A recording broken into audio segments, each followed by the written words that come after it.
کسی کی بچی کی شادیاں جلدی ہو جائے تو بھی ہمیں اچھا نہیں لگتا، کسی کے بدن پہ زیور دیکھو تو بھی ہمیں اچھا نہیں لگتا. یہ حسد ہے.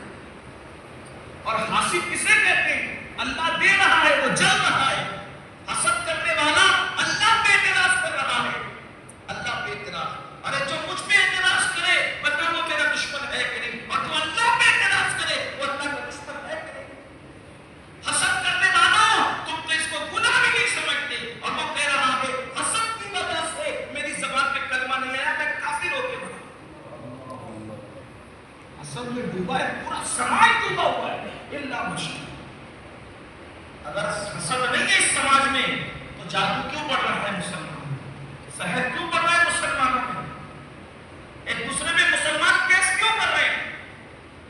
وہ کہتا ہے میری برادری بڑی، وہ کہتا ہے میری برادری، وہ کہتا ہے میرا سلسلہ بڑا، وہ کہتا ہے میرا سلسلہ بڑا، وہ کہتا ہے میرا نسب بڑا، وہ کہتا ہے میرا نسب بڑا، وہ کہتا ہے میرا مدرسہ بڑا، وہ کہتا ہے میرا مدرسہ بڑا، وہ کہتا ہے میرے باپ دادا بڑے، وہ کہتا ہے بھائی کون بڑا ہے؟ کوئی بڑا نہیں ہے، اللہ اکبر، اللہ بڑا ہے. سبحان اللہ سبحان اللہ. پوری نماز میں اللہ ہاتھ اٹھاؤ تو اللہ اکبر، رکوع میں جاؤ تو اللہ اکبر، سجدے میں جاؤ تو اللہ. نماز میں کہتے ہو اللہ بڑا ہے، اور نماز کے باہر کہتے ہو میرا باپ بڑا ہے، میرا نسل بڑا ہے، میرا سلسلہ بڑا ہے، میرا مدرسہ بڑا ہے. منافق بنتے ہو تم بڑا ہے. اللہ بڑا ہے، اور اللہ کے بعد اگر کوئی بڑا ہے اس کا رسول بڑا ہے. سبحان اللہ سبحان اللہ. جو اللہ کی بارگاہ میں مقبول ہو جائے وہ بڑا ہے. مقبولیت کی کیا نشانی ہے ہمارے پاس؟ قوم کے نعرہ لگانے سے کوئی بڑا ہوتا ہے؟ قوم کے ہاتھ چومنے سے کوئی بڑا ہوتا ہے؟ قوم کے مان لینے سے کوئی بڑا ہوتا ہے؟ نہیں. غوث پاک جیسے لوگ روتے تھے، عبد القادر کا خاتمہ ایمان پہ ہوا. سبحان اللہ. جو ایمان پہ گیا وہ بڑا ہے. ایمان پہ جانے کی کیا ہے؟ جو ہے ایمان پر وہ کامیاب ہے. جو ایمان پہ گئے تو ابھی ہمارا تو امتحان ہے، بہت بڑے امتحان ہے. وہ کتنی بڑی بات ہے. امام جعفر صادق جیسے لوگ روتے تھے اللہ ہمارا خاتمہ ایمان. امام اعظم جیسے لوگ داڑھی پکڑ پکڑ کر پوری رات داڑھی پکڑ کے کہتے تھے اللہ اس بوڑھے پہ رحم فرما، اس کا خاتمہ ایمان. سبحان اللہ. یہاں تک کوئی تصور ہی نہیں. وہ کہہ رہا ہے فضیل بن عیاض کا شاگرد کہہ رہا ہے سرکار فضیل بن عیاض جس فیصلے کا شاگرد حسد کرنا نہیں. اپنے آپ پہ ڈوب کے سوچو کہ کیا ہم حسد نہیں کرتے؟ ہاں مت کہنا، نہ بھی مت کہنا، اپنے آپ میں ڈوب کے سوچو. اگر کلمہ پڑھتے پڑھتے مرنا ہے تو اس دل سے حسد کو باہر کرنا. برادری کا کیا تصور ہے؟ آقا فرماتے کلکم من آدم و آدم من تراب.